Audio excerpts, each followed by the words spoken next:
Welcome to the Six for Sixers podcast. I am your host and your brother, Creek. And on the Six for Sixers podcast, we break down the six most important points to a Sixer win or loss, or really six most important things that we see in any topic Sixer related. And tonight, we will be breaking down the 76ers versus the Golden State Warriors. Late night game for us on the East Coast, so shout out to all my Warriors who stayed up to watch the game. Please like, subscribe, share, comment below, get the community bustling, get the conversation going. Sixers tonight didn't look good. Another loss to the Golden State Warriors, 119-107. And this is our fourth loss in a row. So things not looking too good for the Sixers right now. So let's go over the 6 points that were key factors to this game. First point is Joel Embiid had an off night.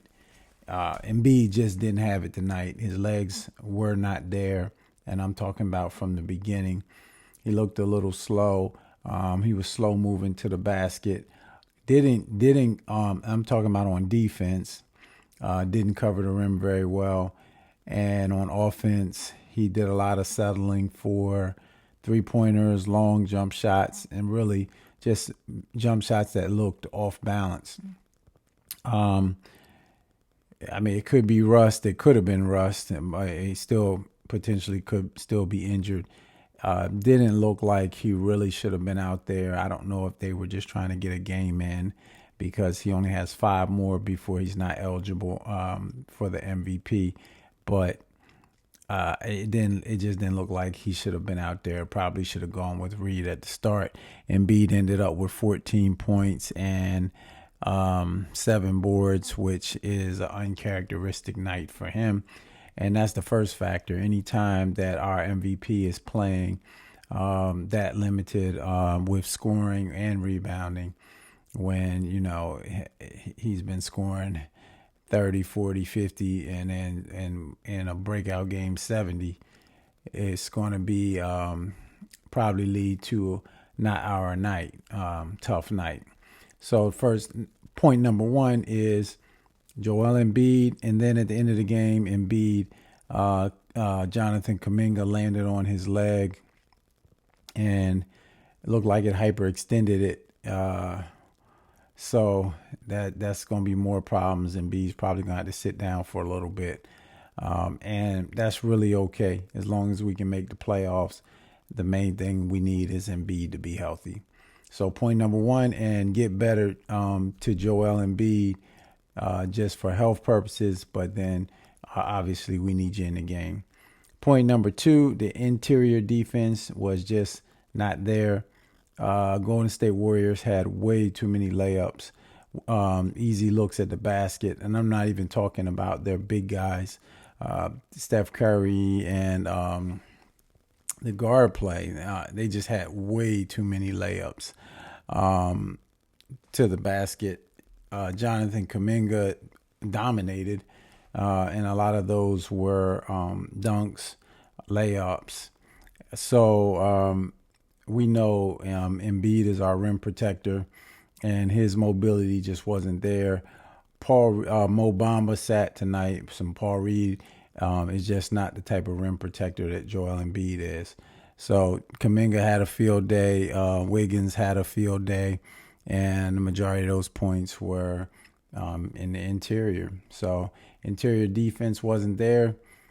Some of y'all have been calling for the Sixers to trade for a big man like Andre Drummond, somebody who can fill the lane up in Embiid's absence. And tonight showed that we really do need that. The third point that I thought was critical to the loss was just we were a fragmented team. Maxey was out. Mo Bamba was out. Covington was out. Morris Sr. was out. Melton was out. And Batum, they were all out. And I don't understand. I understand injuries, and I understand when guys are injured, like Maxey Melton's been injured for a while. But I don't quite understand what is going on when a Batum can play one game and then the next game he doesn't play, or Morris Senior played, and I don't know if they're injured or they just sitting them out or load management or whatever the case may be. But those guys look fine in the previous game. So I don't know. Maybe they did get injured at some point, or maybe Nick Nurse is just trying to rest those guys. Those guys are older players, or like Mo Bamba. Mo Bamba is injury prone. It hasn't been in his career, so maybe just trying to take the load off of those guys. But in order to win games like this, we do need our full squad, especially Maxey, who just adds another dimension to our offense. So third point was just critical guys being absent tonight, not available. The fourth point is too much Steph Curry. What can you do about that? Steph Curry, 37 points, 8 for 13 from 3, 12 for 17 field goal percentage, and it's just not. I mean, when he has such a quick release, and there is really nobody on our team that's going to stop him. I mean, last person that we had close to disrupt Steph Curry was Matisse Thybulle. So that's just something you have to concede to a team like Golden State, is that Steph Curry is going to get his, but you hope he doesn't have a 37-point night. Maybe you can hold him to 25 or 30, but 37 is just out of this world. But he played a great game. You can't take anything from him, and I really don't think the Sixers could have done much to stop him. So great game by him, and that's just one of those things that really put the nail in the coffin for us tonight.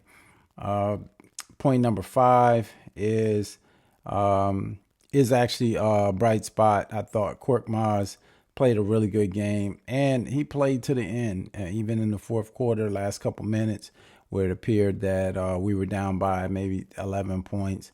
It appeared that the game was getting out of hand.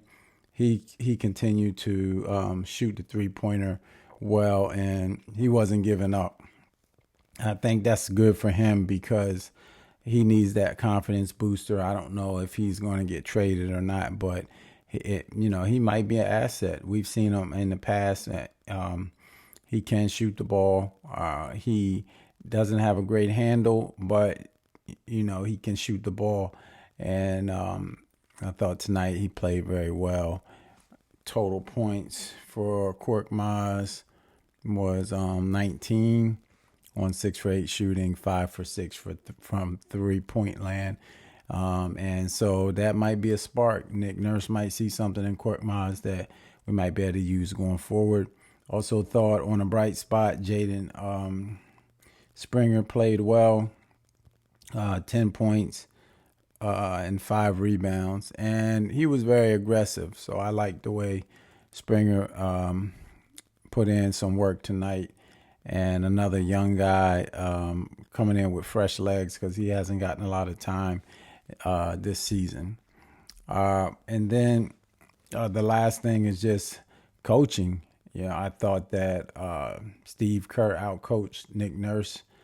Again, Nick Nurse was shorthanded, but Steve Kerr mixed that lineup. They really saw that Embiid wasn't moving well, and they really put a big push on Kuminga, really pounding it in the paint. And Nick Nurse didn't really match that. Even at one point, Nick Nurse in the beginning of the fourth quarter, he went with a very small lineup. And they made a little bit of a run there in the fourth quarter, but it was a small lineup with Korkmaz, Harris, Oubre Jr., Springer, and I believe it was KJ Martin. And that lineup, against a longer, more athletic Golden State lineup just wasn't going to work. So I I think that Steve Kerr did a good job of mixing his lineup up to just capitalize on our weaknesses tonight. And I don't even know if Nick Nurse got out coached. It's just that maybe he just didn't have the personnel. But Steve Kerr did a good job with his team in doing what they are supposed to do. So those are my 6 points for tonight. Just as a bonus, the Sixers have dropped out of third place in the East, and they have been overtaken by the New York Knicks. So now we are in fourth place, and we have dropped 4 straight. I'm not sure. I hope Embiid doesn't have any kind of season-ending injury, or that he may just be able to rest up maybe through the All-Star break. But we are fading fast in the East. I'm not a big regular season guy, so hopefully we can at least make the playoffs. And then once we get in the playoffs and play like we know we can, or have our full squad healthy, we might be able to do some damage. Those are my 6 points for tonight. Again, this is the 6 for Sixer podcast. Please like, share, comment, subscribe, tell your friends. It's your brother Creek. And I will catch you on the next video. Hopefully, we play again Thursday night, so the guys will get some rest. But we haven't played this song in a long time.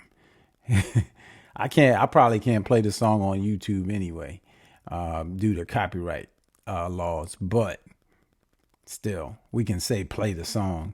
I haven't heard that song in, it's been like over a week now. So still go Sixers. Fan for life, ride or die. Peace, 6 for Sixers, and we are out.